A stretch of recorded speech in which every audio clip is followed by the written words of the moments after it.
Ouais. Mais tant qu'on ne fait pas quoi? Et du coup, le lien conférencier, je l'ai où? Et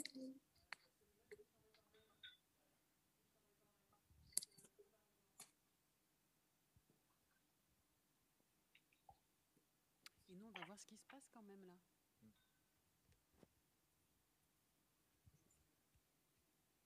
Et tu me l'as envoyé quand, le lien, Abdoul? Parce que là, Qui c'est qui gère la connexion avec Cluzel?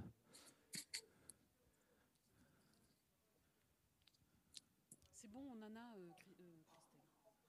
Si, on en a. Si, on a. Ouais.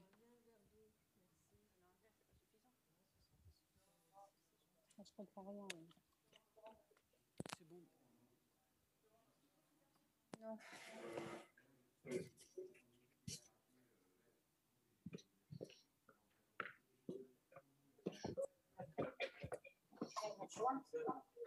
J'ai pas. Non, t'as raison.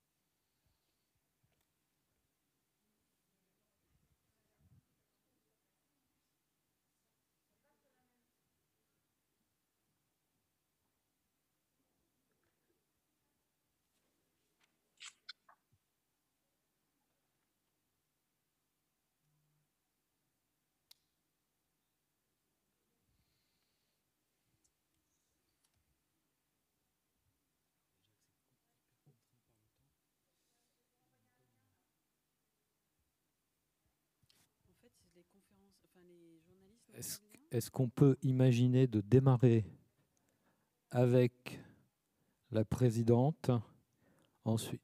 Non, on veut avoir la ministre au tout début, c'est ça?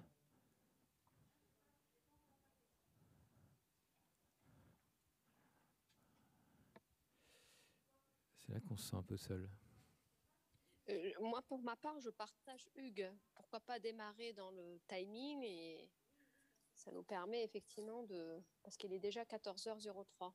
Ok, on fait ça. On démarre sans la ministre. Oui. Elle nous rejoint. Donc, présidente, voilà. C'est à vous. Ensuite, ce sera l'IFOP. Et ensuite, voilà. Sophie Cluzel. Très bien.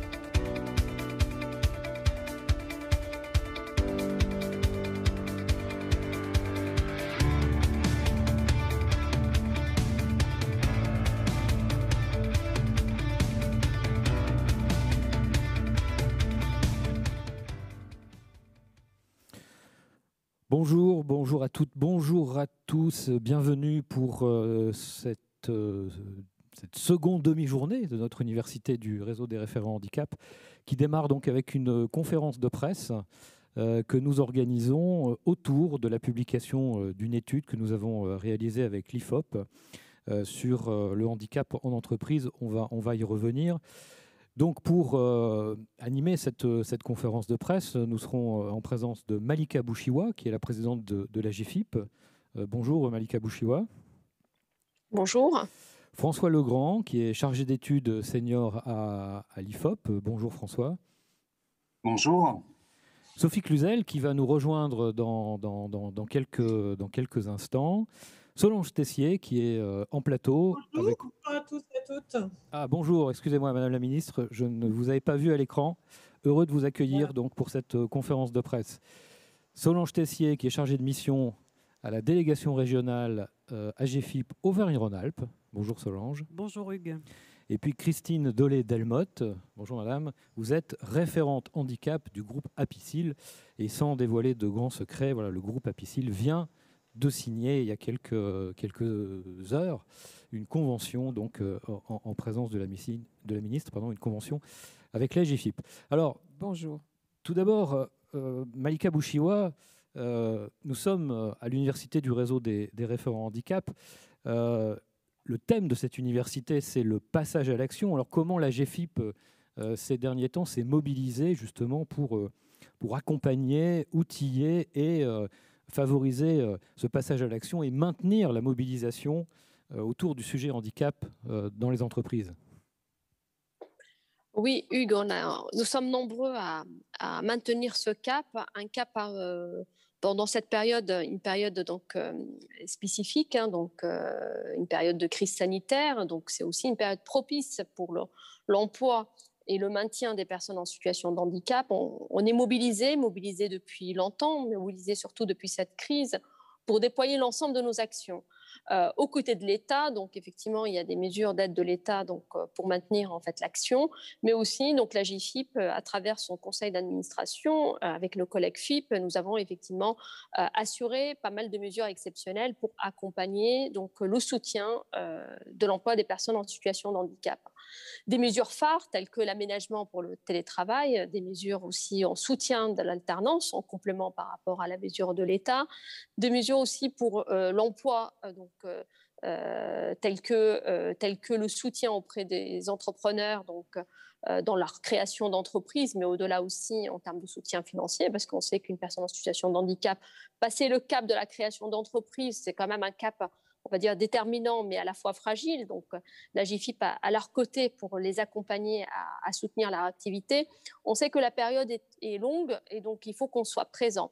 Et pour ce faire, il nous semble extrêmement intéressant avec l'IFOP, on a mis en place pas mal d'études qui nous permettent donc d'avoir la mesure à l'instant T de la pensée des uns et des autres, qui nous permet dans nos mesures donc de les adapter et d'accompagner donc les besoins terrain à travers effectivement des mesures donc on va dire prises au sein du conseil d'administration de la GFIP, mais surtout Hugues à travers une édition comme celle-ci, c'est la deuxième édition donc du réseau de référents handicap au sein des entreprises, parce qu'on sait que l'action de la mobilisation se fait au plus près du terrain et donc au cœur de l'entreprise. Donc ce matin avec le réseau de référents handicap, on a évoqué et échangé avec Madame la ministre notamment donc leur connaissance du terrain, comment ils procèdent au quotidien pour impulser une politique d'emploi des personnes en situation de handicap. Mais on se rend compte effectivement qu'il faut accompagner, donc impulser la communication, toujours communiquer. Et nous, en tant qu'AGFIP, on est là auprès de référents handicap, déjà pour partager les expériences des uns et des autres, mais surtout de circulariser l'information, d'outiller et de simplifier et décortiquer des mesures phares. Donc rester en appui, effectivement, et susciter, favoriser, garantir la mobilisation de tous. On va rentrer tout de suite dans le vif du sujet en donnant la parole à l'IFOP avec Frédéric Legrand, qui est chargé d'études senior à l'IFOP, pour nous présenter les résultats de cette enquête, où effectivement on s'est intéressé à la perception du handicap dans les entreprises, mais aussi, puisque nous sommes dans le cadre du réseau des référents handicap, à comment était perçue cette fonction, est-ce qu'elle était repérée, est-ce qu'il y avait un côté opérationnel, si je puis dire, sur cette question. Alors je vous propose tout de suite d'entrer dans le vif du sujet avec la présentation des résultats, et puis ensuite on passera la parole à Sophie Cluzel justement pour qu'elle puisse réagir sur les éléments qui nous sont présentés par l'IFOP. Frédéric. François, pardon. Bonjour à tous. Oui, petite confusion. J'ai travaillé avec Frédéric Dabi, et donc c'est un mélange des deux, effectivement. Alors, je vais partager mon écran tout de suite pour que vous ayez accès aux résultats.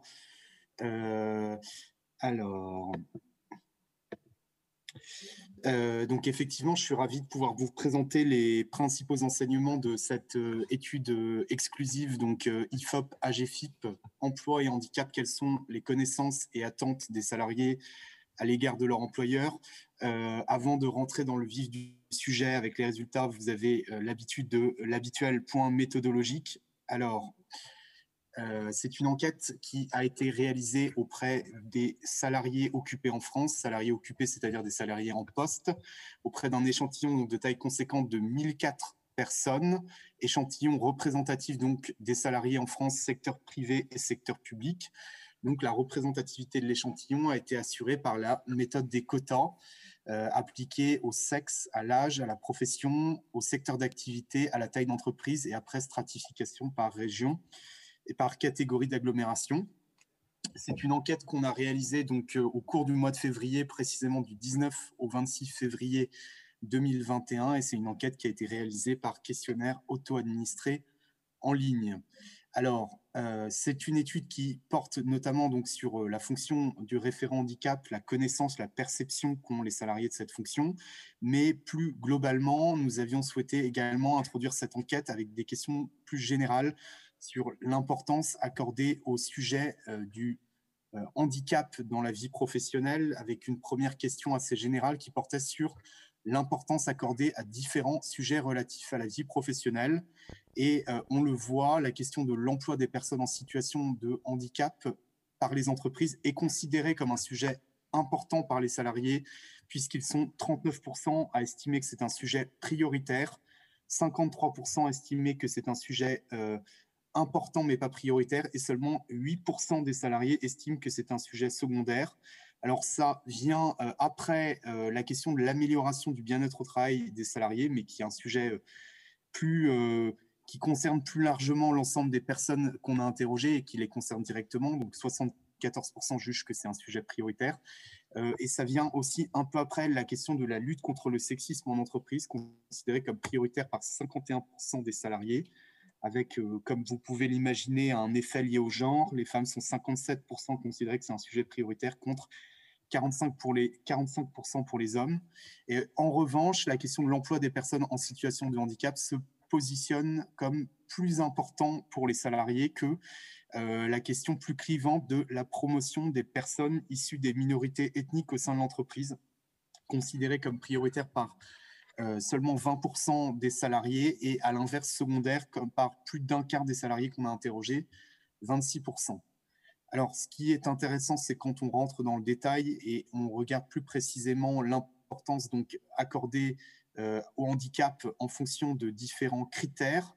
On voit qu'il y a un certain nombre de lignes de clivage. D'abord, un clivage lié au genre. Les femmes considèrent plus largement que les hommes que le handicap est un sujet prioritaire dans l'entreprise. C'est quelque chose qu'on retrouve comme un fil conducteur dans cette enquête.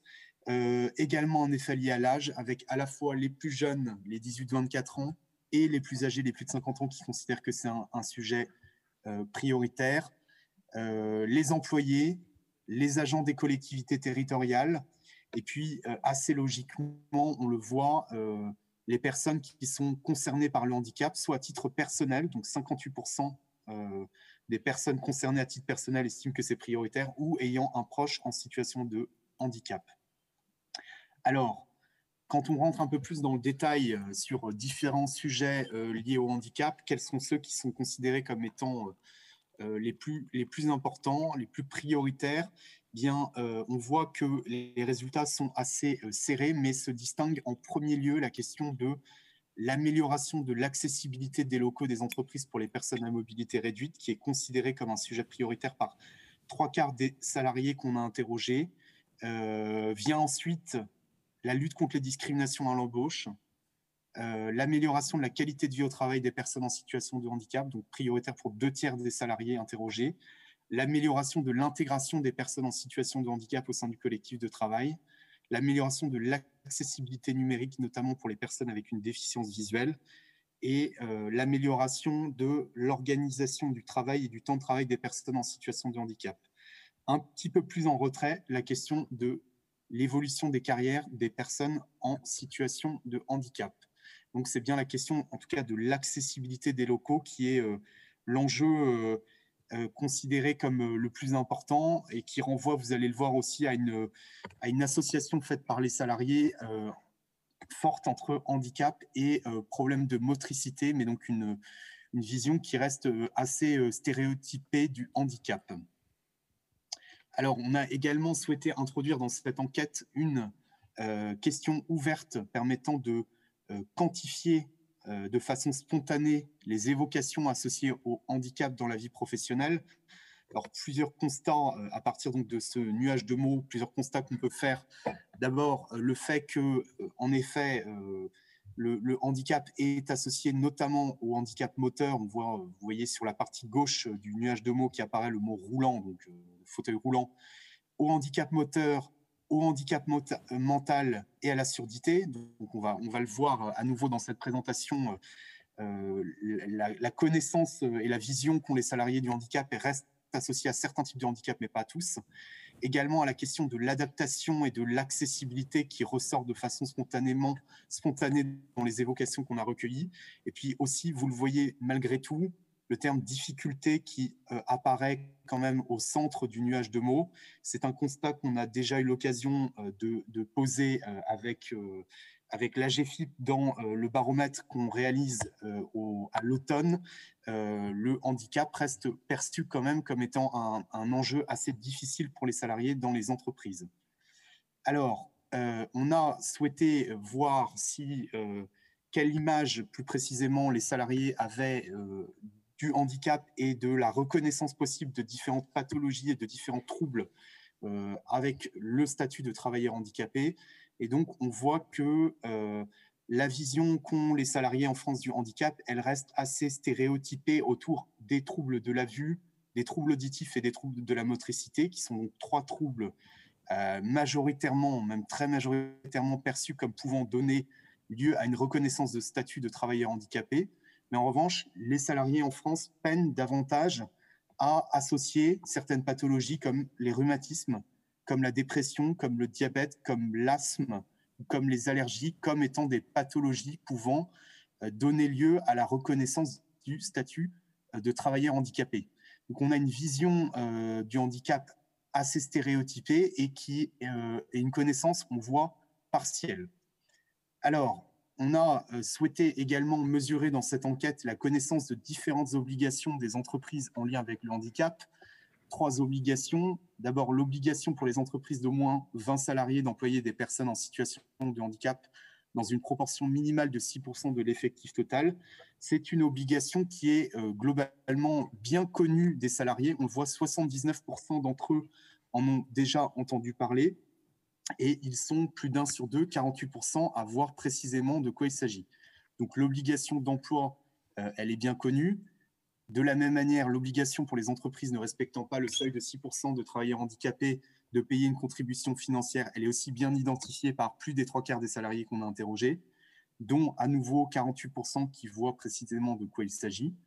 Et en revanche, par contre, des résultats beaucoup plus partagés concernant l'obligation pour les entreprises de plus de 250 salariés de nommer un référent handicap. C'est seulement donc 1 salarié sur 2 qui a déjà entendu parler de cette obligation et un peu plus d'1/4 seulement des salariés voient précisément de quoi il s'agit.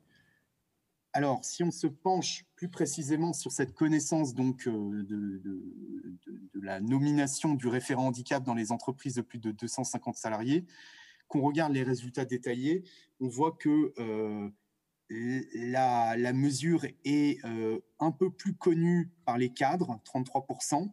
Elle est aussi un peu mieux identifiée par les personnes qui exercent une fonction d'encadrement, donc les managers, 33%. Dans les grandes entreprises aussi, c'est une mesure qui est un peu plus connue. Donc notamment, on voit les entreprises de 2000 à 4999 salariés. 35% des salariés de ces entreprises voient précisément de quoi il s'agit. Et assez logiquement, les personnes proches du handicap concernées identifient mieux la mesure, même si on voit que malgré tout, seulement 37% des personnes concernées par le handicap indiquent voir précisément de quoi il s'agit. Alors, au-delà de la connaissance de cette obligation, on a voulu mettre les salariés qu'on a interrogés en situation, entre guillemets, avec une question qui était formulée ainsi: si un de vos collègues en situation de handicap était confronté à une difficulté dans sa vie professionnelle, donc un problème d'accessibilité, des moqueries ou des discriminations, quel serait pour vous l'interlocuteur vers lequel vous vous tourneriez ou vous lui conseilleriez de se tourner pour résoudre le problème? Et donc, on voit que sur l'ensemble de notre échantillon, donc l'ensemble des salariés interrogés, l'interlocuteur de référence, enfin en tout cas l'interlocuteur le plus naturel pour les salariés, ce serait le médecin du travail à 27%. devant le manager à 21%, un élu ou un représentant du personnel 15%, et puis aussi, ça nous a surpris, devant une personne travaillant en ressources humaines et le référent handicap de l'entreprise à 13%.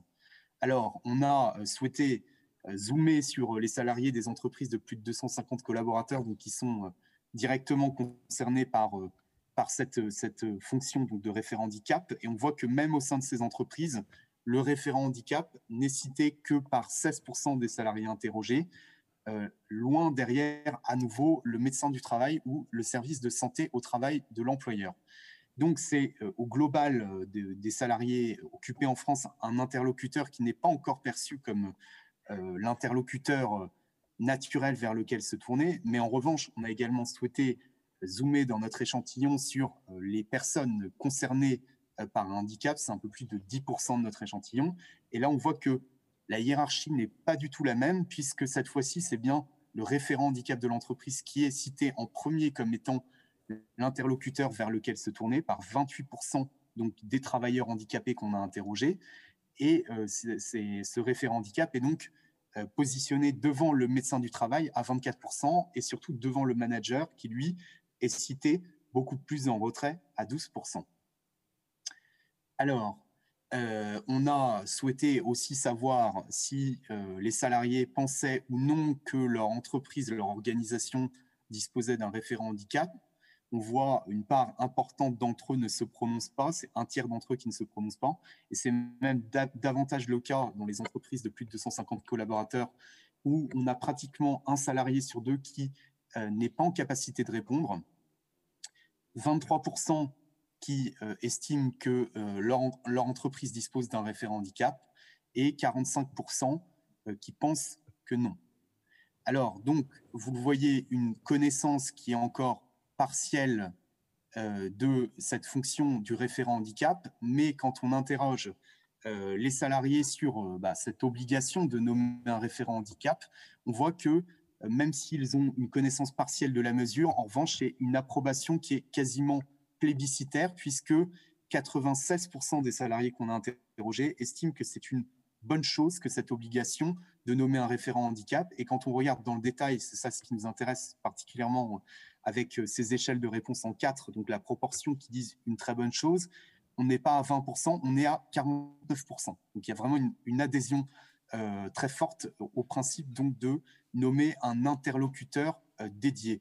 Alors quand on regarde dans le détail qui sont ces salariés qui approuvent le plus largement donc cette mesure, c'est d'abord un peu plus les femmes, à nouveau qu'on retrouve, un peu plus les plus de 50 ans, 58% qui estiment que c'est une très bonne chose, un peu plus les agents des collectivités territoriales. On voit, c'est quelque chose qui ressort dans cette étude, c'est que globalement les agents des collectivités territoriales semblent être plus sensibles à la question du handicap, plus sensibles et plus sensibilisés. C'est également le fait, bien sûr, des salariés qui sont concernés par le handicap, qui sont 65%, donc les 2/3 à estimer que c'est une très bonne chose. Alors, au-delà d'avoir une approbation globale de la mesure, on rentre sur le détail. Ce qui est intéressant, c'est de voir que c'est une obligation qui est approuvée largement à la fois pour les personnes en situation de handicap, puisqu'elle est jugée comme étant utile pour leur bien-être et pour améliorer l'emploi des personnes en situation de handicap de façon générale, mais c'est aussi une mesure qui est jugée comme étant utile pour toute l'entreprise et tous les salariés de l'entreprise par 82% des salariés. Et à l'inverse, on avait aussi souhaité introduire un item plus négatif avec l'idée que ça pourrait être une contrainte administrative supplémentaire pour les entreprises. Et ça, c'est un constat qui est partagé par moins d'un salarié sur deux, 41%. Donc, voilà pour ces principaux enseignements donc de cette enquête exclusive IFOP-AGFIP. Merci beaucoup François pour ces éléments, c'est assez riche. Alors on va demander tout de suite une réaction à Sophie Cluzel. Il y a une adhésion autour du sujet. Il y a quelques représentations autour du handicap qu'il faut manifestement travailler. Une obligation qui commence à être connue mais peut-être pas suffisamment. Et surtout une très forte adhésion, une approbation de la fonction du référent handicap en entreprise. Alors Madame la Ministre, qu'est-ce que tout ça vous évoque ? Alors, je pense qu'on est sur la bonne voie. D'abord, cette inscription dans la loi n'est que le démarrage pour moi. Ce n'est pas parce qu'on inscrit dans la loi que maintenant ça va être opérationnel. C'est bien ce que nous dit le sondage. Il commence à y avoir une connaissance. Moi, ce qui m'importe, c'est que les gens savent à quoi sert un référent handicap. Je pense qu'au-delà du terme nomination, ça serait encore mieux de dire un recrutement d'un référent handicap, comme on recrute un DRH. C'est une fonction intéressante qui est souvent partagée sur ces différentes missions. On voit que quand il est connu, il permet de sécuriser justement le dialogue au sein de l'entreprise. Donc maintenant, il nous faut agir sur en même temps la formation des référents handicap et en même temps leur connaissance au sein de l'entreprise, c'est indéniable. Leur placement au niveau de l'organigramme va être très important et c'est ce qu'on a pu voir ce matin avec quelques échanges avec des référents handicap. Mais on voit bien qu'il a un rôle essentiel. Pour moi, il a un rôle essentiel pour d'abord, ça a été dit, libérer la parole et sensibiliser au sein de l'entreprise. Donc mettre en confiance dans ce dialogue qui permettra peut-être aussi de se déclarer comme tel. Et on l'a vu que c'était encore un énorme frein, notamment au niveau des cadres. Il porte un plan d'action, un plan d'action structuré, un référent seul. S'il n'y a pas un plan d'action derrière, il ne pourra pas agir. Et on le voit très bien, soit à travers les conventions signées avec la GFIP, soit à travers justement un plan d'action bien structuré. Il va certainement résoudre des situations individuelles. Ça a été un peu vu, ça commence un petit peu à voir ça à travers le sondage. Et puis surtout, il va falloir s'appuyer sur le référent handicap pour faire un sourcing dit inclusif, donc un sourcing de la diversité qui va être la mise en œuvre vraiment de ce plan d'action. Moi, je pense que tout l'enjeu est de savoir à quel endroit dans l'entreprise il est identifié pour qu'il ait vraiment aussi les leviers d'action. Mais cette enquête nous permet de dire qu'il commence à y avoir une connaissance, pas assez forte bien sûr. Par contre, sur les plus de 250 salariés, on voit qu'il faut encore faire un effort de pédagogie, c'est indéniable. Et puis, on voit que les jeunes s'intéressent. Donc, ça aussi, c'est un clignotant intéressant pour montrer que la préoccupation est significative chez les jeunes adultes. Et on voit bien que là, on a un indicateur de responsabilité sociétale de l'entreprise sur lequel il nous faut travailler. Et on pourra le travailler avec différentes façons. Donc, en même temps qu'un référent handicap s'engage, il faut aussi bien sûr que le dirigeant s'engage tout simplement. En tout cas, on voit qu'il y a du mieux, mais on peut encore beaucoup mieux faire sur l'information et la formation et la portée à connaissance des différents salariés, des différents collaborateurs, la présence d'un référent et surtout le pourquoi de ce référent. Voilà. Alors, un dirigeant qui s'engage, on le verra tout à l'heure puisque vous participerez aussi à une conférence justement sur l'engagement des dirigeants. Donc ça veut dire aussi, au-delà de la nomination, c'est l'outillage, c'est l'accompagnement de ces référents handicap. Peut-être aussi un chiffre qui nous a interpellés, François en parlait tout à l'heure en restituant l'enquête, c'est que spontanément, on ne va pas forcément vers les ressources humaines. Alors, je ne sais pas si ça vous évoque un commentaire particulier, Madame la Ministre. Peut-être le positionnement de la fonction, alors peut-être aussi. Il y a le positionnement de la fonction, mais il y a aussi bien connaître la fonction parce qu'elle va être déterminante pour lever tous les préjugés. La peur qu'il peut y avoir justement encore sur certains sujets. Donc, outiller, vous l'avez dit, former, leur permettre justement d'être opérationnels immédiatement pour instaurer le dialogue. Et on en avait parlé avec la présidente de la GFIP, l'instaurer ce référent handicap comme visible dans le dialogue social et le porter dans toutes les instances. Ça, c'est aussi très important pour lui permettre en même temps de se faire connaître, mais en même temps de mettre la problématique de l'accompagnement, du recrutement et du maintien des personnes en situation de handicap dans l'entreprise, un sujet transverse majeur. Alors dans l'outillage, on verra aussi tout à l'heure l'autodiagnostic qui va être révélé, dévoilé aussi à l'occasion de l'université qui fait partie de cet outillage. Merci Madame la Ministre pour cette réaction. Malika Bouchiwa, est-ce que vous souhaitez également réagir sur ce qu'a évoqué l'IFOP et donc le fait que voilà, le référent handicap, il est un peu connu, mais peut-être pas suffisamment encore. Il commence à être positionné, mais pas assez. Et puis, il y a encore finalement beaucoup de travail à faire autour aussi du sujet comment on fait vivre le handicap en entreprise avec des représentations qui continuent d'avoir un petit peu la vie dure, si je puis dire. Le grand public, si je peux me permettre, donc arrive à identifier l'handicap, arrive aussi à connaître le taux. C'est quand même une avancée. Ce n'était pas le cas il y a quelques années sur l'obligation légale de 6%.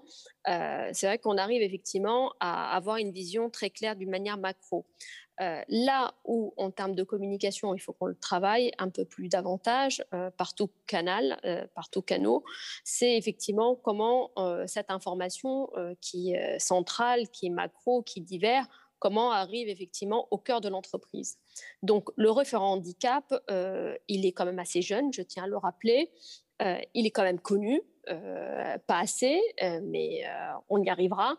Et c'est vrai que c'est le maillon indispensable au sein de l'organisation pour qu'il puisse porter au collectif du travail la thématique de le handicap.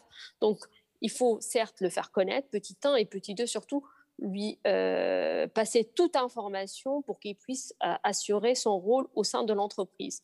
L'assurer par tout moyen, beaucoup de sensibilisation, énormément de communication auprès des managers, donc auprès aussi des élus, donc des représentants de l'entreprise, pour effectivement donner une dynamique locale en termes de dialogue social. Et c'est vrai que au niveau c'est le maillon de la chaîne qui est indispensable, sur lequel effectivement on mise énormément pour que la politique handicap de l'entreprise soit active et réactive.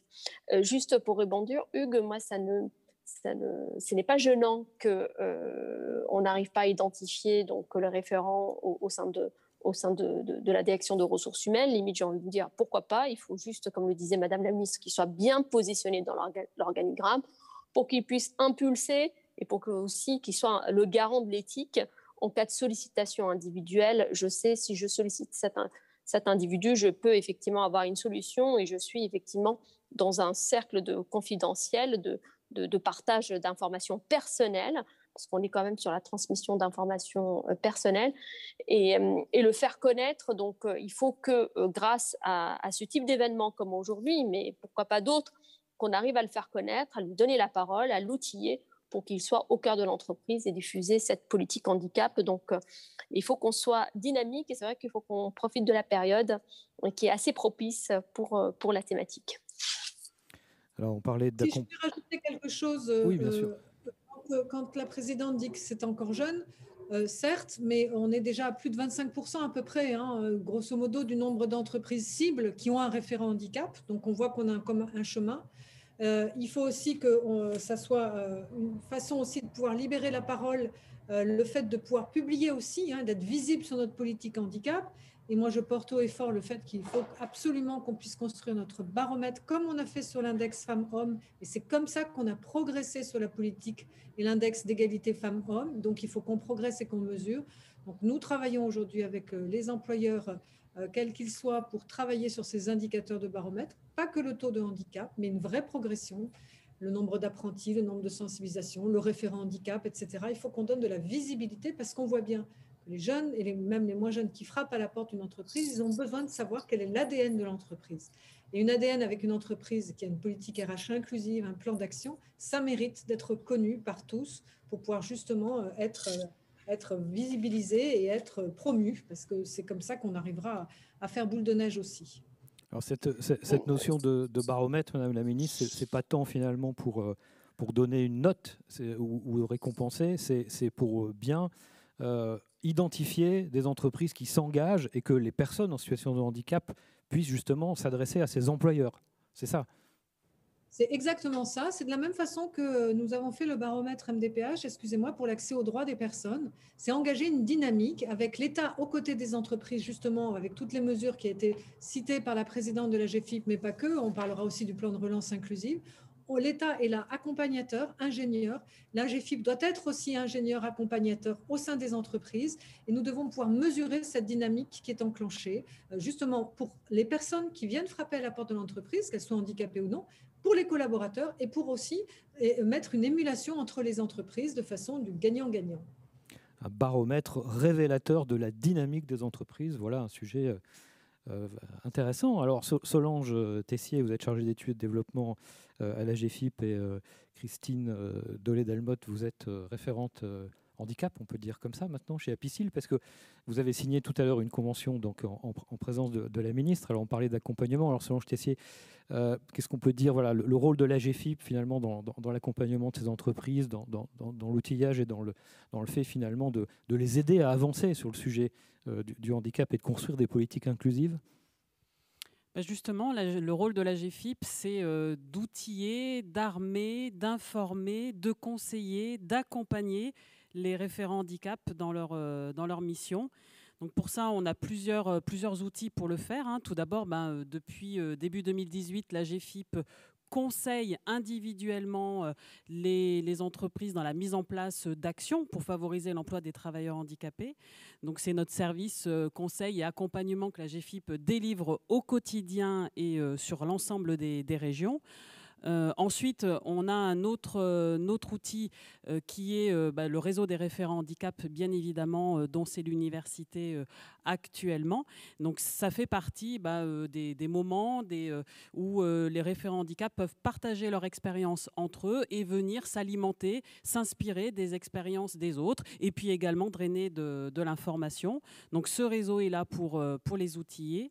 On a également, et là se met en place cette année, des modules d'appui à la professionnalisation. Donc les entreprises peuvent par exemple assister à des modules pendant également l'université. Donc ces modules qui se lancent cette année et en Auvergne-Rhône-Alpes, ils seront lancés dès le 4 mai sur notre région. Donc ces modules sont là pour professionnaliser les référents. Ça veut dire que ces modules d'appui à la professionnalisation qui ont été d'ores et déjà délivrés à l'occasion des 2 premières universités, on va les retrouver tout au long de l'année sur tous les territoires, c'est ça que ça veut dire? Bien sûr, toutes les régions vont les déployer. Et alors concrètement, donc, je suis une entreprise, j'appelle l'AGFIP, je dis voilà, moi je veux avancer, je veux faire des choses, c'est probablement ce qui s'est passé avec Apicil. Qu'est-ce qui se passe tout de suite après? Tout de suite après, en tous les cas, en Auvergne-Rhône-Alpes, cette entreprise est orientée vers un chargé d'études et de développement qui va avoir une spécialisation sur l'accompagnement des entreprises. Et ensuite, ce chargé d'études va être à l'écoute de l'entreprise, à l'écoute de son besoin, à l'écoute de sa demande, va bien sûr analyser tout ça pour ensuite pouvoir préconiser un plan d'action à l'entreprise lorsqu'elle veut avancer, sachant qu'on peut avoir des entreprises qui veulent avancer simplement sur le recrutement, mais on peut aussi avoir des entreprises qui souhaitent avancer sur l'ensemble des axes que l'on va retrouver de manière traditionnelle dans le cadre d'une politique d'emploi travailleurs handicapés. Et c'est notamment, ça a été le cas d'Apicil. Et ça peut amener donc à signer une convention avec la GFIP. Alors Christine Delmotte, c'est à peu près ce qui s'est passé, ce que raconte Solange?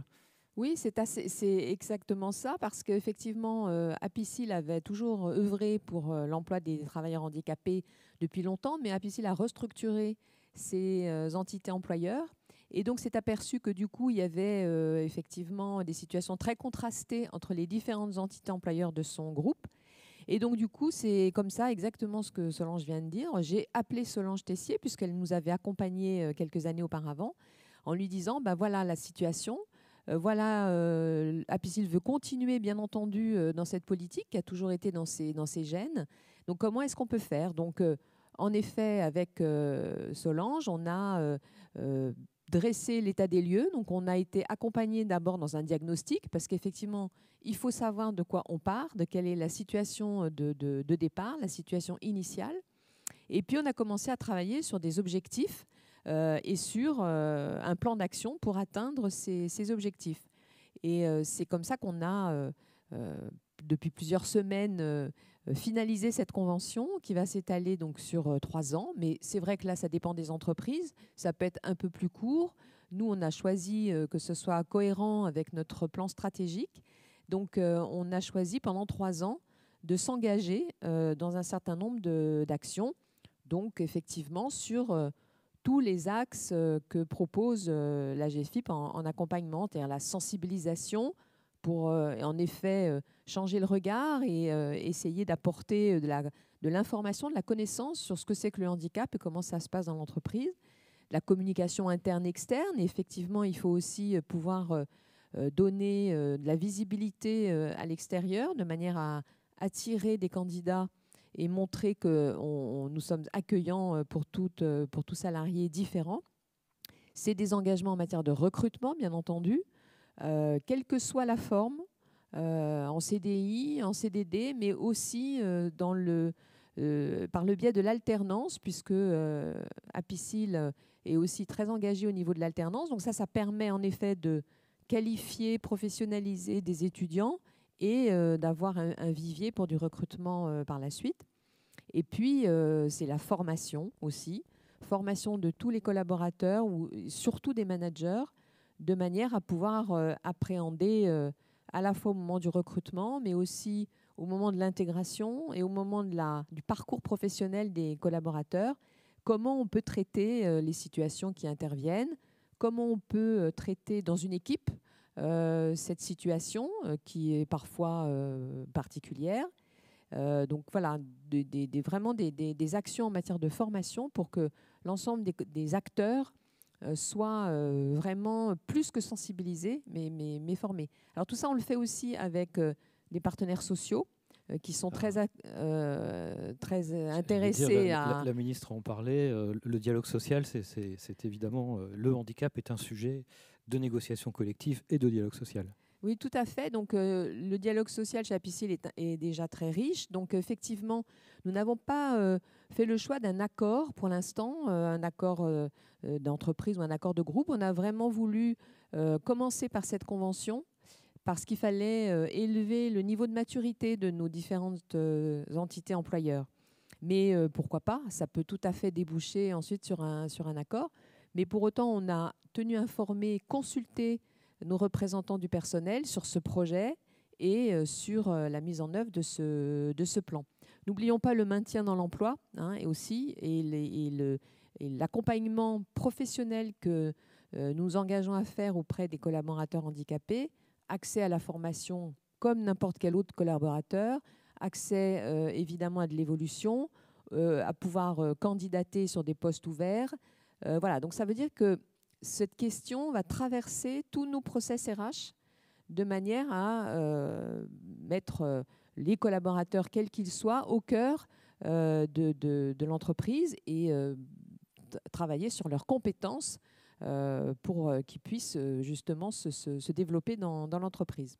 Alors, la perception du rôle du référent handicap à travers le sondage qu'on vient de voir, ça vous évoque quoi? Je trouve que c'est un rôle qui est très intéressant. Selon les organisations, selon les tailles des entreprises, en effet, ça peut être un emploi particulier, en tout cas vraiment destiné à cette action et véritablement incarné.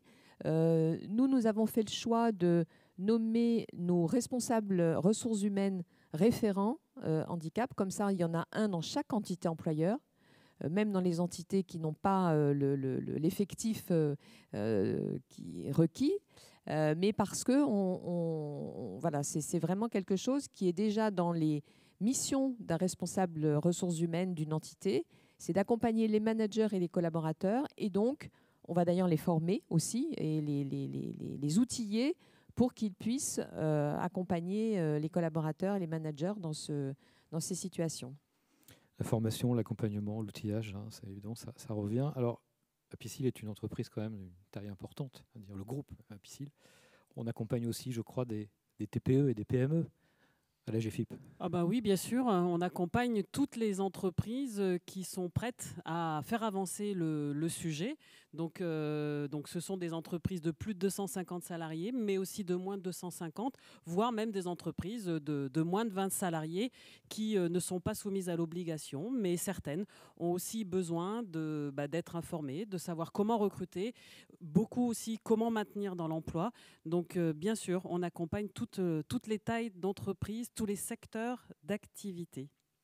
Alors, je vous propose maintenant qu'on passe un temps de questions-réponses, parce que nous sommes dans le cadre d'une conférence de presse. Alors, questions-réponses avec des journalistes. Une première question qui s'affiche à l'écran. Pourquoi, puisque c'est une obligation, seulement 25% des entreprises ont un référent handicap aujourd'hui? Alors, je ne sais pas qui veut répondre. Peut-être, je ne sais pas, Madame la Ministre, qu'est-ce que ça vous évoque, cette question? Vous en avez un petit peu parlé tout à l'heure. C'est une fonction qui est encore jeune. Oui. Ça nous évoque que la loi ne fait pas tout et qu'il faut maintenant la mettre en œuvre de façon volontariste Il faut d'abord bien former ces référents handicap, les identifier. Il faut le déployer, surtout montrer l'intérêt du référent handicap. Alors, je comprends bien que c'est une obligation.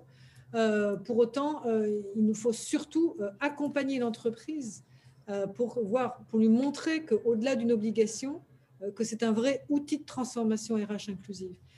Vous savez, la loi elle date de 87, d'obligation d'emploi de 6%. On n'est qu'à 3,8. Donc, vous voyez bien qu'une loi ne fait pas tout. Maintenant, ce qu'il nous faut, c'est être accompagnateur des entreprises. Et c'est pour ça qu'avec la GFIP, nous travaillons vraiment à leur mission d'aller vers l'entreprise, d'aller prospecter, d'aller rentrer dans l'entreprise pour justement aider l'entreprise à mettre en place son référent et surtout avec le référent à mettre en place un plan d'action, une convention. On a vu que c'était le vrai outil pour transformer vraiment.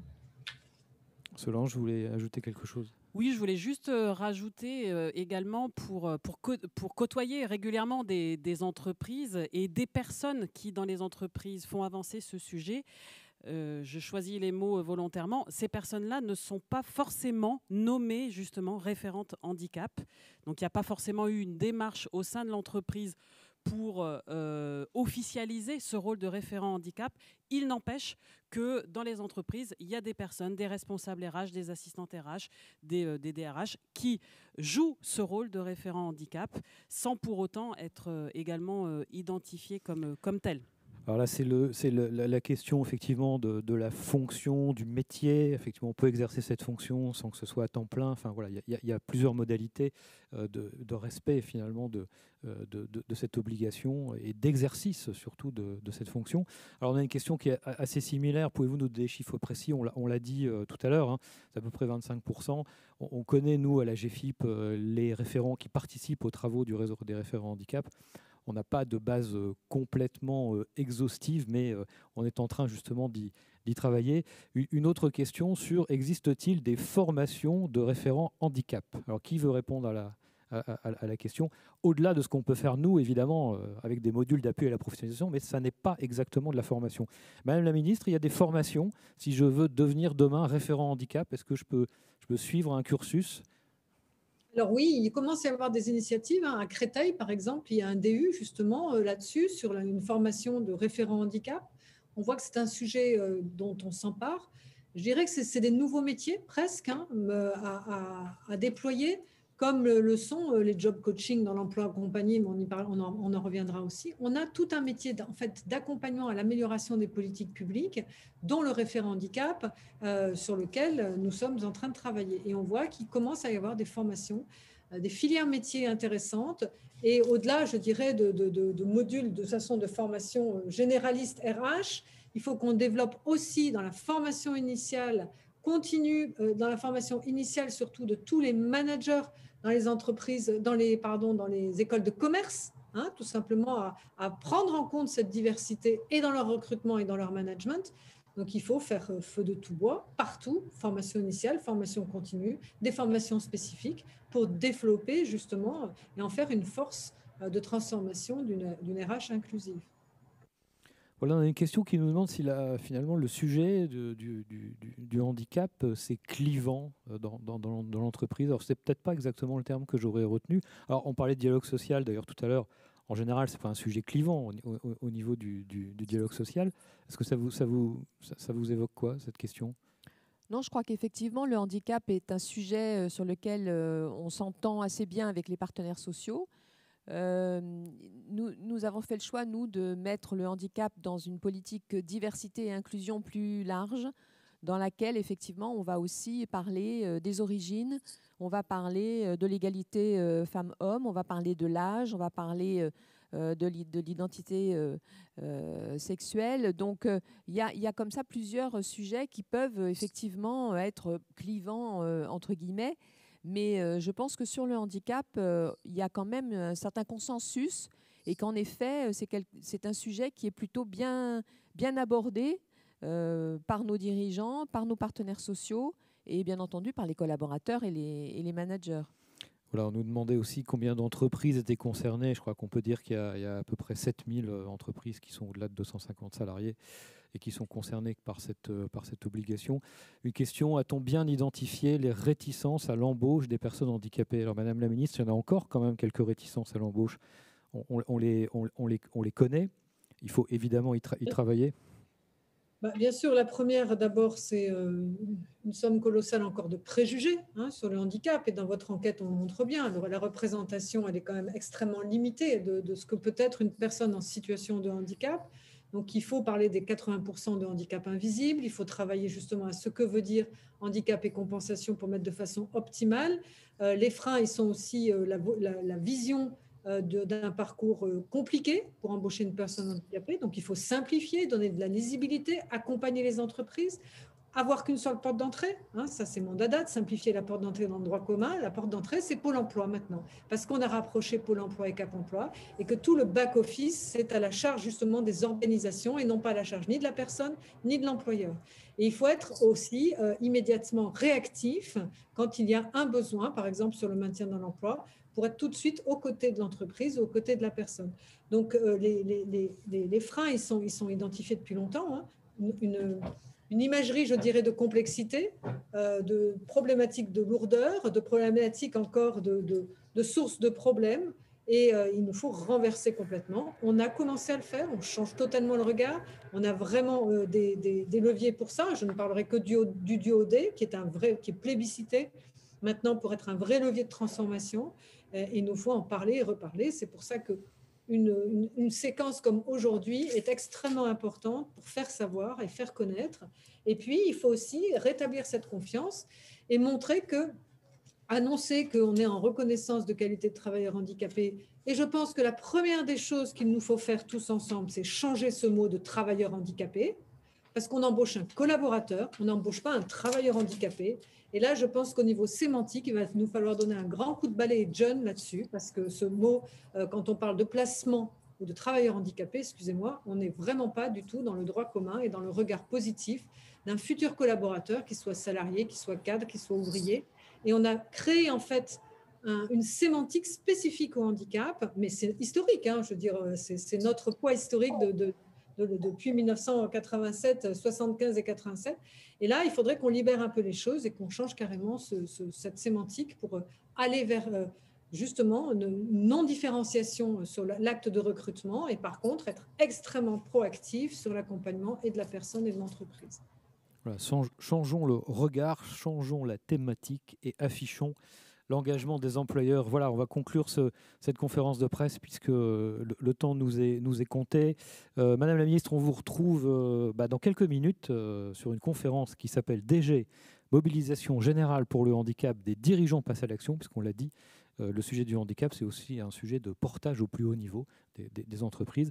Je vous remercie de votre participation et donc je vous retrouve. Permettez juste d'ajouter une chose, puisque justement nous sommes avec la presse, de rappeler haut et fort les appuis à l'embauche qu'il y a pour les personnes en situation de handicap, qui sont 4 000 € d'aide à l'embauche pour un emploi, pour une embauche d'un CDD de plus de 3 mois ou un CDI.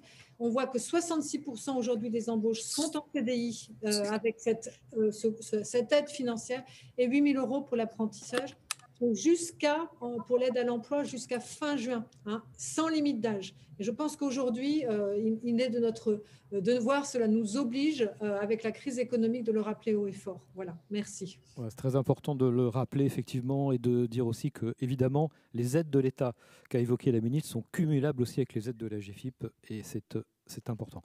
Voilà, merci beaucoup de votre participation, et donc à très bientôt pour la suite, et notre conférence DG, et bien entendu, nos ateliers pratiques qui continuent, et puis tout le programme de l'après-midi qui se clôturera, je le rappelle aussi, par la remise du prix Activateur de Progrès. Merci beaucoup, à très bientôt.